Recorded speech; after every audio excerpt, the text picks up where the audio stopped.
This one is a Dragon's Drop coaster. Yeah, it doesn't look like a big drop. This goes around 3 feet tall, 2'3". Watch as I turn them both on. How fast they work. The Dragon's Drop coaster doesn't have a spoiler. Oh boy, we got problems. Oh no. Oh no. What happened? It stopped moving the chain. Oh, there's the problem. Did you fix it? I found a problem with this one. What was it? A piece was hitting there. And what's going on with this one?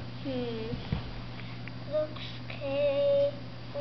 Any bends on the smooth pieces. Are you like an engineer the way you go after these and fix it? There we go. Are you like an engineer? What happened? This one should be good and nice and straight.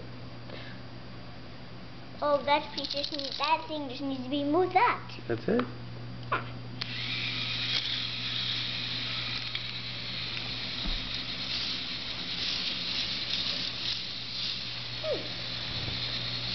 Right, so who built these for you? I did. I built it for myself. No, come on, seriously. I built it for myself. Somebody else had to have built those. I built it. Can I just see behind the camera?